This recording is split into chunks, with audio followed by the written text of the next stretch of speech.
Olá, eu sou Séries Adiche, assentada na região norte do estado do Paraná, membro da direção nacional do MST, e hoje a gente vai para mais um programa Análise de Conjuntura Semanal. No programa de hoje, a gente vai tratar alguns temas relacionados ao embate de projetos e a sua relação com a questão agrária e com a construção da reforma agrária popular. Como um primeiro aspecto da nossa análise, é importante a gente entender qual é o cenário atual da luta de classes, em que patamar da história da luta a gente se coloca. E a gente pode determinar isso por alguns fatores principais. O primeiro deles é de que a gente vive uma profunda crise do modo de produção capitalista. Essa é uma crise estrutural que atinge o mundo inteiro, mas obviamente atinge com muito mais força, com muito mais violência e intensidade os países subdesenvolvidos e a classe trabalhadora. Aliado a isso, a gente vive uma profunda crise de caráter nacional, que está relacionada a todo o processo de golpe, pelo qual a gente vem passando nos últimos anos no Brasil, mas também muito aprofundada pela orientação e pela ação do atual governo, que é um governo insano, genocida, desumano, antipovo e antipopular, e que tem uma orientação clara neofascista e de orientação política neoliberal. Isso tudo traz consequências diretas para a nossa vida. Uma delas é a crise profunda sanitária pela qual a gente tem passado. Já são mais de 565 mil brasileiros mortos pela pandemia da Covid-19. Outras crises sociais que derivam dessas, e crises econômicas também, como por exemplo o desemprego, que já atinge milhões de brasileiros e brasileiras, a insegurança alimentar, que também já atinge mais da metade da população brasileira, prova disso é o retorno do Brasil ao mapa da fome, são elementos que a gente pode trazer como exemplos do agravamento dessa crise que tem caráter estrutural e, portanto, não atinge somente uma dimensão da nossa vida. Vivemos uma disputa de projetos. De projetos do quê? De sociedade, de mundo, de sonhos. Muito didaticamente, a gente poderia inclusive dizer que são projetos antagônicos e caracterizar eles como um projeto que defende a vida em suas diversas maneiras e um projeto que busca e que defende a morte.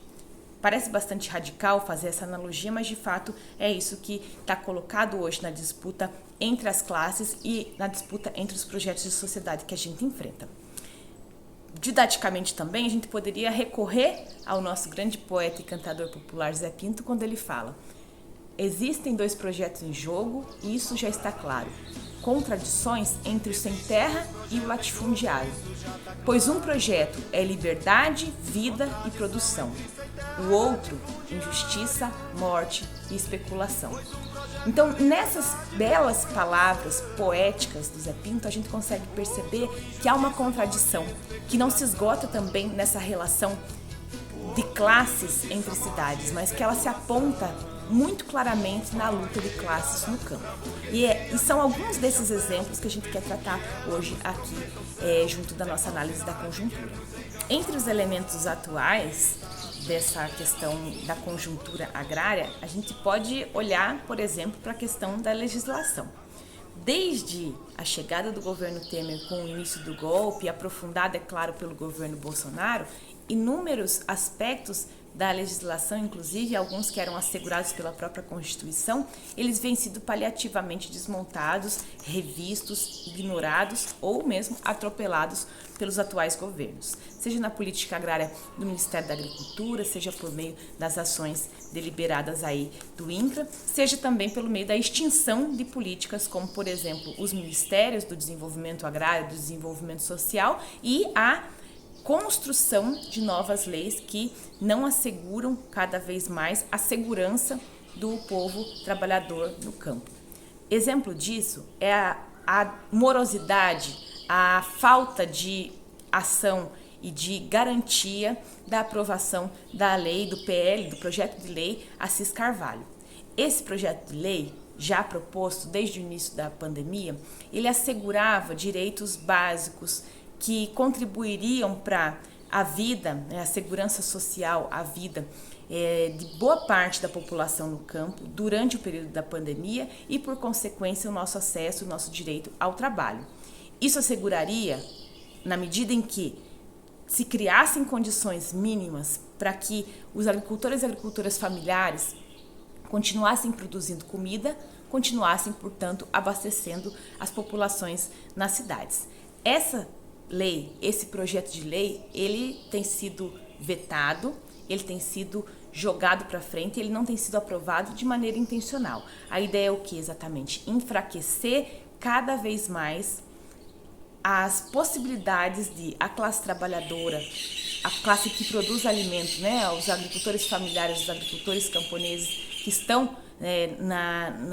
nas zonas rurais do nosso país, a ideia é fazer com que se enfraqueça cada vez mais a condição tanto de trabalhar, de produzir comida, mas também de viver com dignidade e com segurança no campo brasileiro. De outro lado, também a gente vem vivendo cada vez mais o avanço de políticas do agro, esse agro que representa aí a hegemonia do capital no campo e que cada vez mais ele vem se apontando como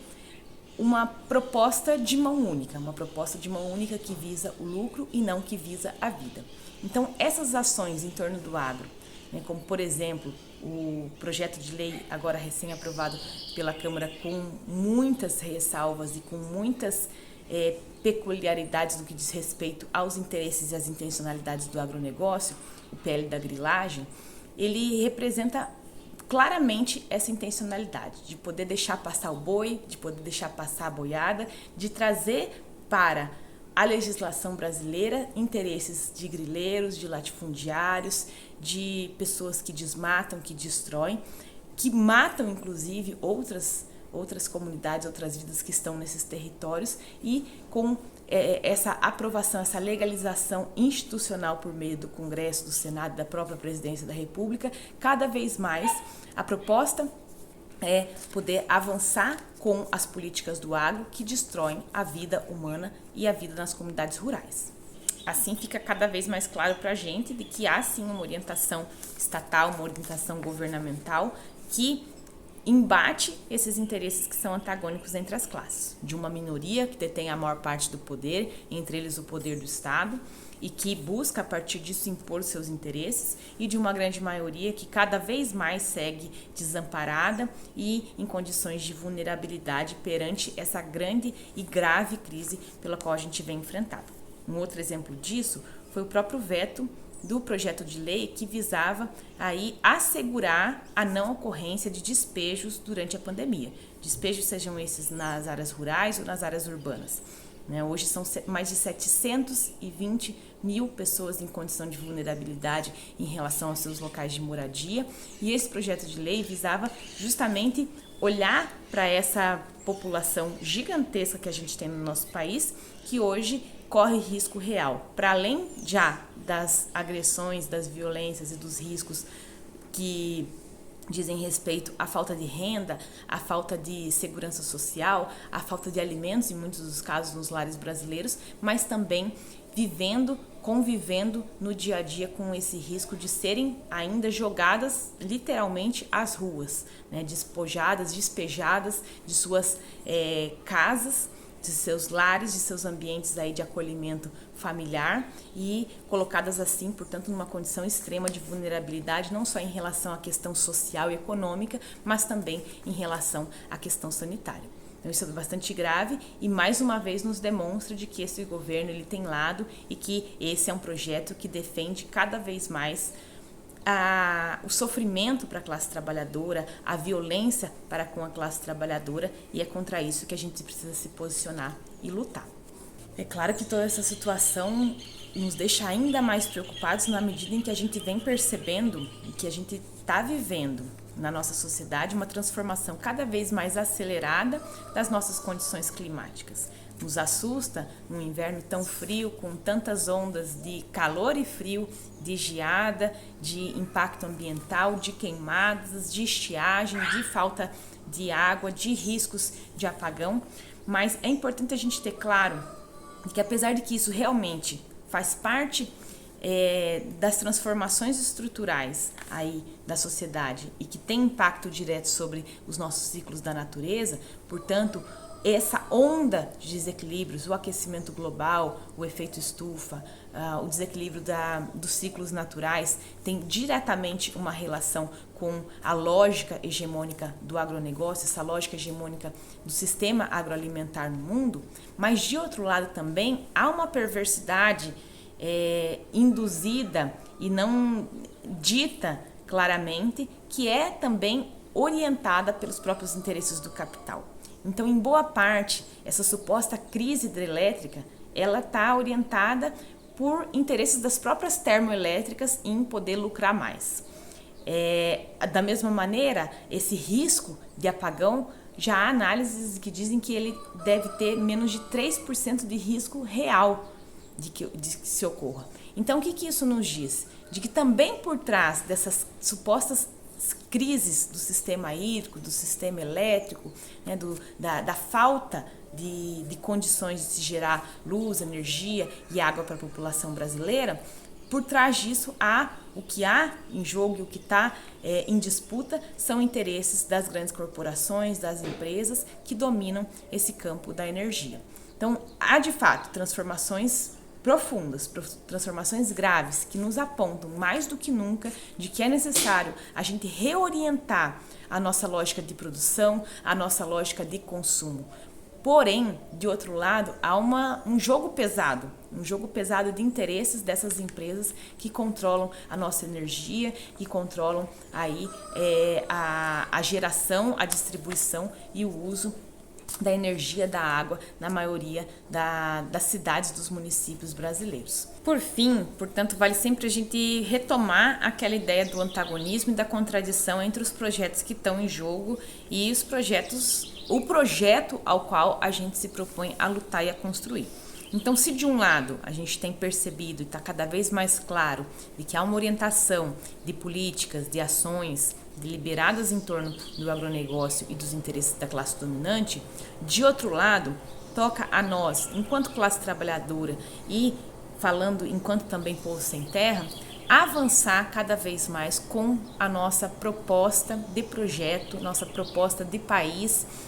que a gente tem para o povo brasileiro e para o campo e para a cidade. Então, nessa perspectiva, as nossas ações de solidariedade, elas assumem cada vez mais um caráter de classe e um caráter de valor. O valor como uma prática, como uma política permanente da nossa ação política, do nosso dia a dia.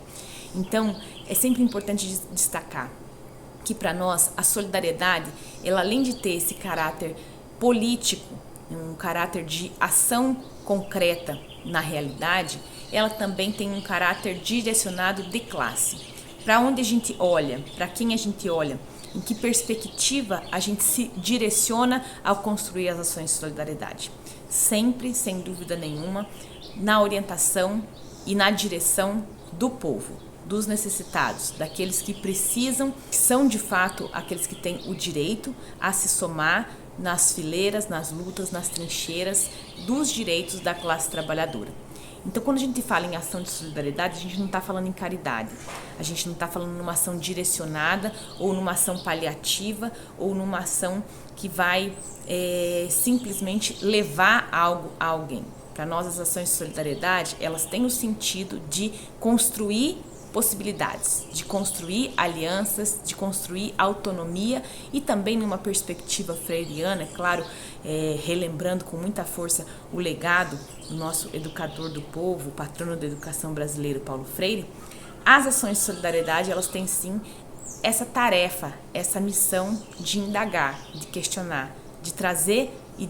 esse despertar, esse exercício da consciência crítica para o povo brasileiro. Portanto, as ações elas se colocam nessa perspectiva de embate de projeto, nessa perspectiva de apontar para a sociedade brasileira. Há de um lado um projeto de morte, um projeto que desmata, que invade, que destrói comunidades, que orienta a morte, que se apropria de todo o lucro, que coloca pessoas em condição de vulnerabilidade social, econômica, sanitária. E de outro lado, há um projeto claro também, cada vez mais claro, que é o projeto popular, que é o projeto da reforma agrária popular, que olha para a classe trabalhadora como aquela que tem em suas mãos a condição de produzir alimento, de produzir trabalho e, portanto, de produzir a dignidade para o povo brasileiro. É nessa perspectiva que a gente segue fortalecendo a nossa construção da reforma agrária popular, a nossa construção das ações de solidariedade e cada vez mais, não só pela nossa vontade, mas pela necessidade do povo brasileiro, a luta pela terra, pela democracia e pela produção de alimentos saudáveis para todo o povo brasileiro. Eu fico por aqui, um abraço para vocês e até mais.